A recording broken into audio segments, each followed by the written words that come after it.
şey yapıyor.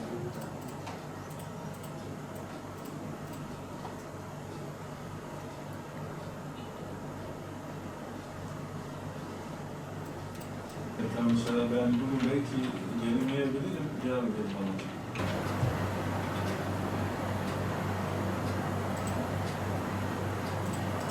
Sanki her iki yazıyı sana gönderdim. Hem bayram...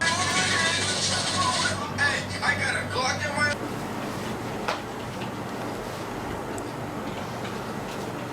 Dijital çağda çocukluk ve ergenlik artık yalnızca aile, okul ve yakın çevre içinde şekillenmiyor.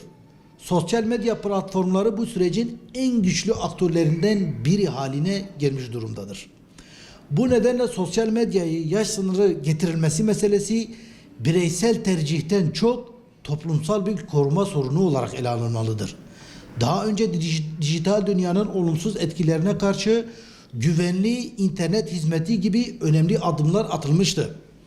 Dijital dünyanın kontrolsüz pek çok tehdit ile dolu olduğu gerçeğinden yola çıkıldığında yaş sınırı gibi önlemler olmadan çocuklar henüz psikolojik ve sosyal gelişimleri tamamlanmadan yetişkin dünyasının kodlarıyla karşı karşıya kalabilmektedirler. Çocukluk ve ergenlik dönemi kimliğin, değerlerin ve benlik algısının oluştuğu en hassas evredir. Sosyal medya ise bu evrede çocuklara nasıl görünmeleri gerektiğini, neyin normal kabul edildiğini ve neyin değerli sayıldığını sürekli olarak telkin eder. Bu durum geleneksel sosyalleşme araçlarının yerini giderek algoritmaların yönlendiği bir dijital sosyalleşmeye bırakmasına neden olmaktadır. Çocuklar artık ben kimim sorusunu aileden ve okuldan çok ekrandan gelen geri bildirimlere göre cevap arıyor. Sosyal medyanın çocuklar ve ergenler üzerindeki olumsuz etkileri yalnızca ekran başında geçirilen süreyle sınırlı değildir. Sürekli onaylanma ihtiyacı, beğeni ve takipçi sayıları üzerinde kurulan değer algısı çocukların özgüvenini ve benlik algısını doğrudan etkilemektedir.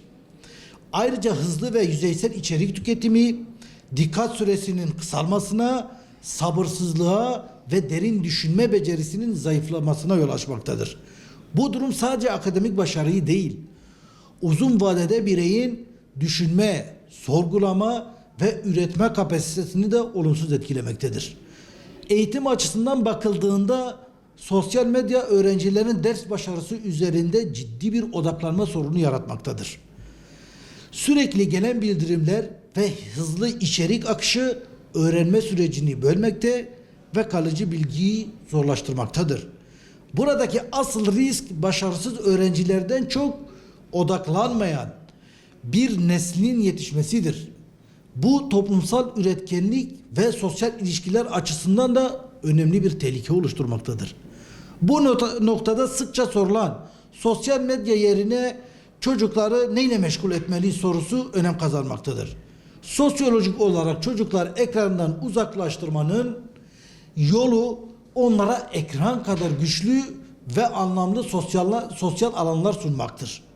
Spor, sanat, gönüllülük faaliyetleri, yüz yüze arkadaşlık ilişkileri ve aileyle nitelikli zaman çocukların hem aidiyet duygusunu güçlendirir hem de sosyal becerilerini geliştirir.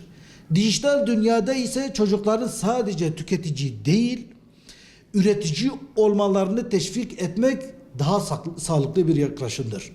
Sonuç olarak şunu söyleyebiliriz ki sosyal medyaya yaş sınırı getirilmesi meselesi çocukları korumak adına alınacak önlemlerden biridir.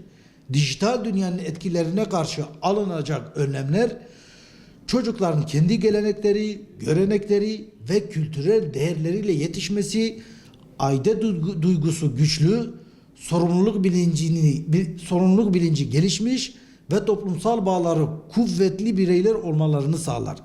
Kültürel değerlerle büyüyen çocuklar dijital dünyada daha bilinçli, daha seçici ve daha dirençli olur. Bu durum yalnızca bireysel gelişim açısından değil, toplumsal bütünlüğün ve sosyal dayanışmanın korunması açısından da büyük önem taşımaktadır. Unutulmamalıdır ki Güçlü bir toplum ekranlarla değil, değerleriyle büyüyen çocuklarla inşa edilir.